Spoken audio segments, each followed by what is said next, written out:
बिस्मिल्लाहिर्रहमानिर्रहीम, अस्सलाम वालेकुम रहमतुल्लाहि व बरकातुहू। आपका दोस्त और आपका होस्ट हैदर अली खान हाज़िर है एक नई वीडियो और एक नए टॉपिक के साथ। दोस्तों, आज आप लोगों के लिए मैं बड़ा मज़े का वाक़या लेके आया हूँ। बड़ा मज़ा आएगा और बड़ा दिलचस्प वाक़या है और एंड पे जाके आपको इसमें एक मैसेज भी मिलेगा और आप कुछ नया सीख पाओगे और कुछ नया लर्न करोगे। दोस्तों, वाक़या एक बेवकूफ़ बादशाह का है।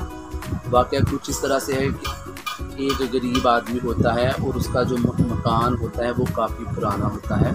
उसको हर टाइम ये डर लगा रहता है कि कहीं ये गिर न जाए, तो वो थोड़ा पैसा जमा करता है और नया मकान बनाता है। मकान की दीवारें भी बन जाती हैं और खिड़की और दरवाजे भी लग जाते हैं। जब छत की बारी आती है तो उसके पास पैसा ख़त्म हो जाता है। तो जो उधर मिस्त्री लगा होता है वो कहता है कि आप इसके ऊपर टाट बिछाओ, छत के ऊपर मिट्टी डाल और बारिश के मौसम आने से पहले इसका छत चेंज करवा दें।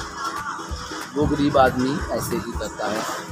एक रात उसके घर में एक चोर चोरी करने के लिए आता है। चोर सोचता है कि ये अब अमीर हो गया, इसने नया मकान बना लिया है, शायद इसके पास बहुत ज़्यादा पैसा आ गया, क्यों ना इसके घर में चोरी की जाए। जैसे ही वो छत के ऊपर पाँव रखता है तो नीचे से टाट जो होता है वो फट जाता है और वो नीचे गिर जाता है। नीचे मालिक मकान सोया होता है। वो चोर उसके ऊपर गिरता है, लेकिन अंधेरा होने की वजह से वो उधर से बच निकलता है और वो अगले दिन अपना मुकदमा लेके बादशाह के पास चला जाता है और जाके कहता है कि बादशाह सलामत, मैं कल एक घर चोरी करने के लिए गया था, तो उन्होंने छत के ऊपर टाट बिछाया था और उसके ऊपर मिट्टी थी। जैसे ही मैंने उसके ऊपर पाँव रखा तो वो मैं नीचे गिरा और मुझे काफ़ी चोटें आई हैं।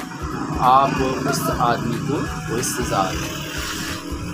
बादशाह सलामत अपने आदमी को कहता है कि जाओ उस गरीब आदमी को लेके आओ। जब वो गरीब आदमी को लेके आते हैं तो बादशाह सलामत कहता है कि इसको फांसी दे दी जाए कि इसने छत के ऊपर टाट बिछाया था और ये चोर और गिरा है, उसको काफ़ी चोटें आई। वो गरीब आदमी रोता चलाता है कि इसमें मेरा क्या कसूर है, फांसी तो इस चोर को देनी चाहिए कि जो मेरे घर में चोरी करे।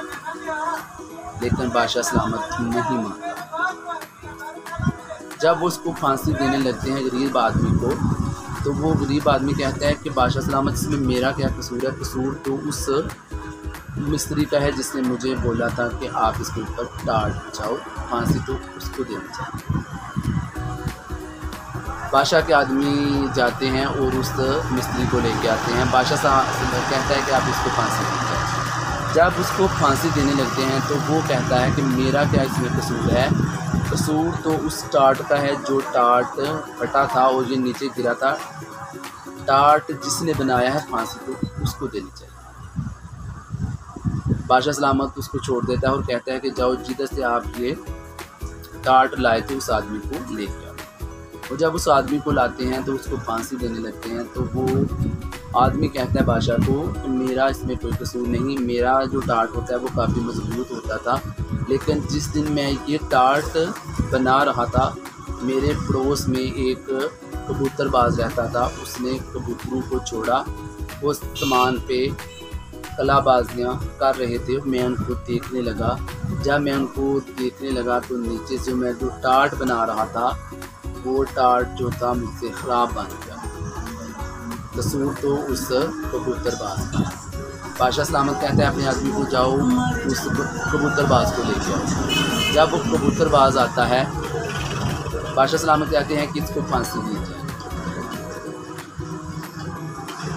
वो कबूतरबाज कहते हैं कि बादशाह सलामत, इसमें मेरा क्या कसूर है, मुझे क्यों आप फांसी दे रहे हैं, फांसी तो आप उस चोर को दें जिसने चोरी की है, हम सबको आप क्यों जलील कर रहे हो, हमारा कोई कसूर नहीं, कसूर तो उस चोर का ही है जो चोरी करने के लिए जाता है और जो है वो टाट हट जाता है और उसको चोटें आती हैं, इसमें हम सबका कोई कसूर नहीं।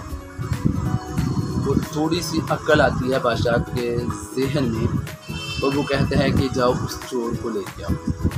चोर जो होता है वो काफ़ी चालाक होता है।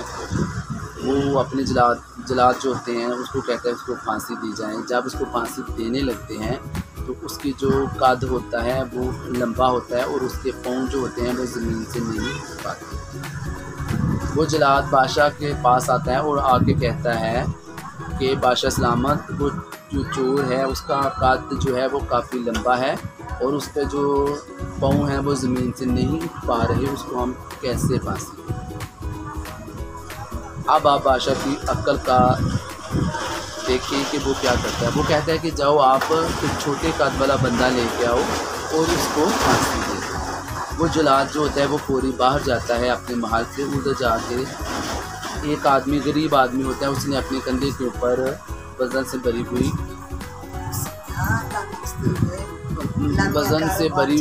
से भरी हुई बोरी उठाई होती है और वो उसको पकड़ के ले आता है। तो वो कहता है बादशाह सलामत को कि ये छोटे कद का आदमी है, इसको हम फांसी दे देते हैं। जब वो उसको फांसी देने लगते हैं तो वो बड़ा रोता चलाता है कि इसमें मेरा क्या कसूर है, मैं तो एक गरीब आदमी हूँ और मैं पहाड़ से लकड़ियाँ ला के बेचता हूँ और अपने बाल बच्चे का गुजारा करता हूँ, मुझे क्यों फांसी दे रहे। वो काफ़ी रोता है, चिल्लाता रहता है, लेकिन बादशाह उसकी नहीं मानता। बिलाखिर वो जिसका गरीब मकान वाला होता है वो कहता है कि आप वो नीचे से गड्ढा खोदें और उसी चोर को फांसी दी जाए जिसने चोरी की।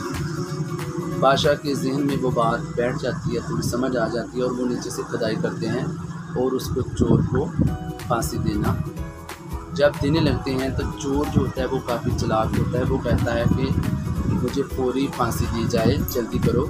बादशाह कहता है कि आपको इतनी जल्दी क्यों है।